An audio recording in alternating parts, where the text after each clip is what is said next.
Hello everyone, मैं doctor Manisha, chest specialist Sarvodaya hospital. आज आपसे बात करेंगे न्यू नॉर्मल के बारे में, कोरोना के साथ कैसे रहना है। बिकॉज कोरोना ये तो हमने अभी तक एक्सेप्ट कर लिया है कि कोरोना कहीं जाने वाला नहीं है। And we are seeing so many patients every day. हमारे सेटअप पे हम कितने पेशेंट्स ठीक करके भेज चुके हैं, कितने पेशेंट्स सिक हैं जो अभी एडमिटेड हैं। तो आज हम उन सवालों के बारे में डिस्कस करेंगे जो रोज पेशेंट और उनके अटेंडेंट्स हमसे पूछते हैं कोरोना को लेके। सबसे पहला ये है कि आप घर पर हैं और आपको लग रहा है कि सांस में तकलीफ है। तो अलग अलग थ्योरीज आई हैं कि अगर आप 10 सेकेंड सांस रोक के देखते हैं और आपको लगता है कि तकलीफ नहीं हो रही है, या आप ब्रीदिंग एक्सरसाइजेस करते हैं जो कि इवैल्यूएट कर सकती है, सो डेफिनेटली ये सब कर सकते होंगे, but then these are not recommended. अभी एक जो रिकमेंडेशन का पार्ट है वो ये है जो 6 मिनट वॉक टेस्ट होता है। 6 मिनट वॉक टेस्ट मतलब हम पेशेंट को एक नॉर्मल पेस पे 6 मिनट के लिए चलने के लिए देखते हैं और 6 मिनट में चलने के बाद उनके ऑक्सीजन लेवल्स को चेक करते रहते हैं। अगर 6 मिनट के बाद ऑक्सीजन लेवल्स का डिप 6 से 8% से ज़्यादा हो तो डेफिनेटली लंग इन्वॉल्वमेंट शुरू हो गई है, which is a quite authentic test. Pulse oximeter है which is a simple device कि आपने अपनी फिंगर पे ऐसे लगाया और वो आपकी बॉडी के ऑक्सीजन लेवल्स को मॉनिटर करेगा।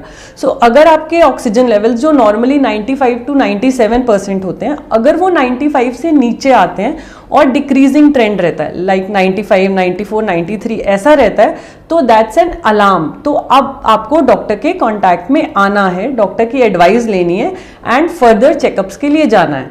तो इससे पहले कि आपका नुकसान शुरू हो, बॉडी में निमोनिया बढ़ जाए, ये ऑक्सीजन लेवल्स एक इंडिकेटर है कि आपको हॉस्पिटलाइजेशन और आपको डॉक्टर की ज़रूरत है। कोरोना वायरस इन्फेक्शन में एक टर्म होती है हैप्पी हाइपॉक्सिया। हैप्पी हाइपॉक्सिया मतलब कि मेरी बॉडी में ऑक्सीजन लेवल्स कम होते जाते हैं, जिसको हाइपॉक्सिया कहते हैं, लेकिन आपको सांस नहीं फूलता है। बाय द टाइम आपको सांस फूलने लगता है, आपके ऑक्सीजन लेवल्स इतना डिप कर जाते हैं कि वो आपके लिए नुकसानदायक हो सकते हैं। सो अगर आपके सिम्टम्स वर्सन होते हैं या आप इनिशियल स्टेज पे ही मॉडरेट या सिवियर कैटेगरी में आते हैं तो आपको हॉस्पिटलाइज किया जाता है। हॉस्पिटलाइजेशन के दौरान आपके ऑक्सीजन लेवल्स, ऑक्सीजन डिमांड्स और जो भी बॉडी के सिम्टोमेटिक रिलीफ की मेडिसिन है वो दी जाती हैं। आजकल हमारे पास काफ़ी मेडिसिन अब अवेलेबल हैं which are although under trial, जैसे कि HCQs हैं, कुछ एंटी इन्फ्लेमेटरी ड्रग्स हैं। जैसे कि हमारी बॉडी बहुत ज़्यादा फाइट में जाती है कोरोना से, तो हमारी बॉडी में बहुत इन्फ्लेमेशन होती है। उस इन्फ्लेमेशन को रोकने के लिए कुछ anti inflammatory drugs like tocilizumab available हैं। Anti viral drugs like remdesivir, Fabiflu ये अवेलेबल हैं। और HCQs, another drugs are steroids are added to the therapy if things worsen. अगर बीमारी बढ़ती है तो स्टेरॉइड्स और ब्लड थिनर्स को भी ऐड किया जाता है। So that depends upon the आपकी सिवियरिटी कितनी है। कि देखा गया है कि corona infection is a hyper coagulative state. Hyper coagulate मतलब इसमें खून गाढ़ा हो जाता है और कहीं कहीं जम जाता है, जिसकी वजह से लंग्स में ऑक्सीजन की कमी हो जाती है। सो इसीलिए हम इसमें खून पतला करने की दवाई देते हैं। सो जो पेशेंट्स एल्डरली हैं, 60 साल से ऊपर के हैं और उनमें कोमॉर्बिड कंडीशंस हैं, जैसे उनमें डायबिटीज़, हाइपरटेंशन, किडनी या ऐसी कुछ बीमारियां हैं, तो उनको हमें हॉस्पिटलाइज करना पहले ही स्टेज पर शुरू कर देना चाहिए। तो अगर आपने टेस्ट कराया और आपका टेस्ट पॉजिटिव आता है तब क्या करना है? क्या फिर से हमें उस चीज़ को लेके पैनिक करना है? अब उसमें कुछ डिमार्केशंस हैं, कुछ ग्रेडिंग हुई है कि आप क्या माइल्ड फॉर्म में आते हैं, मॉडरेट में आते हैं कि सिवियर में आते हैं। माइल्ड मीन्स अगर आपको हल्का गले में खराश है या बॉडी एक हो रहा है। मॉडरेट मतलब अगर आपको निमोनिया बन रहा है और आपके ऑक्सीजन लेवल्स कम हो रहे हैं। सिवियर होता है अगर फेफड़े में दोनों तरफ निमोनिया है, ऑक्सीजन लेवल्स फॉल कर रहे हैं और सांस लेने में काफ़ी तकलीफ हो रही है। तो गवर्नमेंट गाइडलाइंस के हिसाब से जो माइल्ड केसेस हैं, जिनको हल्का बॉडी एक या सोर थ्रोट है, उनको डॉक्टर्स होम क्वारंटीन प्रिस्क्राइब कर सकते हैं। अब ये होम क्वारंटीन क्या है? होम क्वारंटीन का पर्पस क्या है? होम क्वारंटीन का पर्पस एक तो ये है कि आप घर में एक कमरे में रहें, क्योंकि आपको हेल्थ केयर को बर्डन नहीं करना है। आज के टाइम में इतने सारे केसेस हैं, तो जो पेशेंट्स कंपैरेटिवली स्टेबल हैं वो होम क्वारंटीन में रहें, ताकि जो सिक पेशेंट्स हैं उनको जेन्युइन केयर मिल सके। तो आपको घर पर रहना है, लेकिन क्योंकि आप इन्फेक्शियस हो और फैमिली को भी इन्फेक्ट कर सकते हो, तो आपको घर में अपने आप को आइसोलेट करके रखना है, घर के बाकी मेंबर्स से आइसोलेशन में रहना है।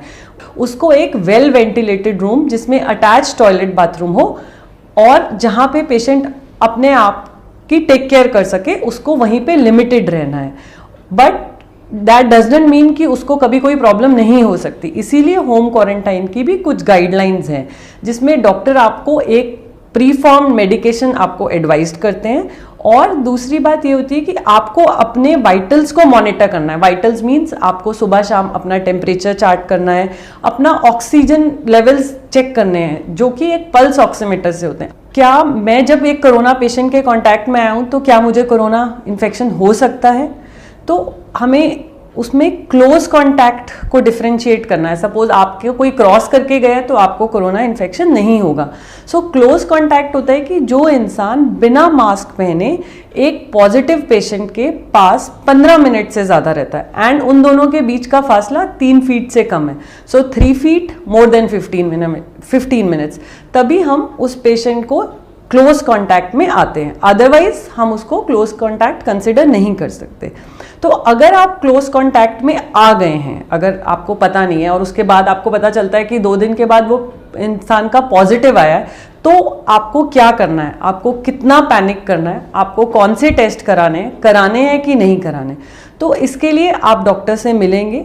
ये जो टेस्ट है कोविड-19 RT-PCR स्वैब से जो होता है, ये सिर्फ डॉक्टर के प्रिस्क्रिप्शन पे ही होता है। और अगर आप जैसे सपोज आज एक्सपोज हुए हैं तो डे 5 से डे 10 वाला दिन होता है, जिसमें अगर आप टेस्ट कराएंगे तो टेस्ट की सेंसिटिविटी और स्पेसिफिसिटी अच्छी होगी। मतलब अगर आपको इन्फेक्शन है तो उसका जांच में आने में 5 से 10 दिन का वक्त लगता है। सपोज किसी के कांटेक्ट में आने से 5 दिन से पहले ही आपको सिम्टम शुरू हो गए हैं तो भी आप टेस्ट करवा सकते हैं। बट नॉर्मली 5 से 10 दिन ऑफ एक्सपोजर के बीच में is the right time to get yourself investigated. अभी और सवाल जो एक बहुत कॉमन है कि जैसे कि हमारे पेशेंट्स डिस्चार्ज होते हैं तो eight the time of the discharge वो चाहते हैं कि हमारा टेस्ट दोबारा किया जाए। उसका 2 पर्पज़ है। एक तो इसलिए कि वो देखने के लिए कि क्या एक्चुअल वो नेगेटिव हो गए हैं, दूसरा अगर वो नेगेटिव हो गए हैं तो क्या वो अपनी फैमिली मेम्बर्स के साथ रह सकते हैं या अपनी क्वारंटीन वाले पीरियड को ब्रेक कर सकते हैं। तो गवर्नमेंट भी कहती है गाइडलाइंस के हिसाब से भी कि अगर आप माइल्ड या मॉडरेट केस में आते हैं, माइल्ड या मॉडरेट मतलब अगर आपको आईसीयू की ज़रूरत नहीं पड़ी है, ARDS में नहीं गए हैं, तो ऐसे पेशेंट्स का हम at the time of discharge test नहीं करते हैं।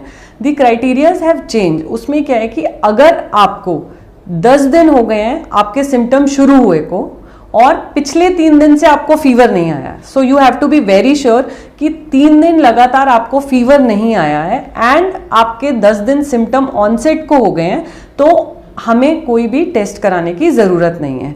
हम अपना क्वारंटाइन पीरियड फिनिश कर सकते हैं और नॉर्मल अपनी सोशल रिस्पॉन्सिबिलिटीज़ कैरी ऑन कर सकते हैं।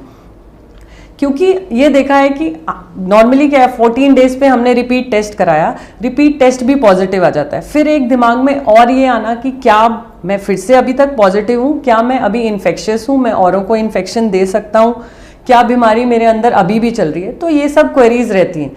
तो हमें ये समझना है कि जब हम 14 दिन के बाद भी टेस्ट करते हैं तो बहुत लोगों का पॉजिटिव आता है। दैट डज नॉट मीन कि उनके अंदर इन्फेक्शन है।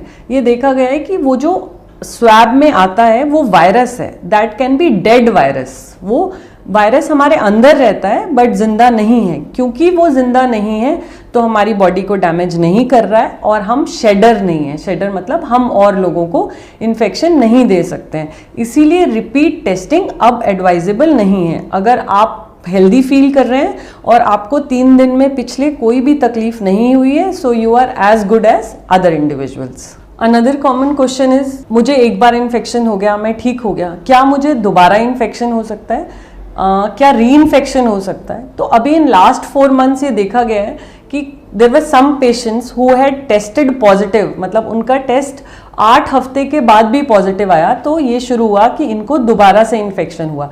लेकिन जब उसको हमने टेस्ट किया तो पता चला कि वो री इन्फेक्शन नहीं है, वो पहले वाले वायरस ही रह रहे हैं। सो अगर आपको एक बार इन्फेक्शन हो चुका है, आपकी बॉडी में एंटीबॉडीज डेवलप हो चुकी हैं and they are significant enough कि वो बीमारी से या वायरस से लड़ सकती हैं, तो आपको री इन्फेक्शन होने के चांसेस नहीं हैं, ऑल्दो आप टेस्ट में पॉजिटिव आ सकते हैं। सो RT-PCR के बेसिस पे हम ये डिसाइड नहीं करेंगे कि इन्फेक्शन रह रहा है कि नहीं।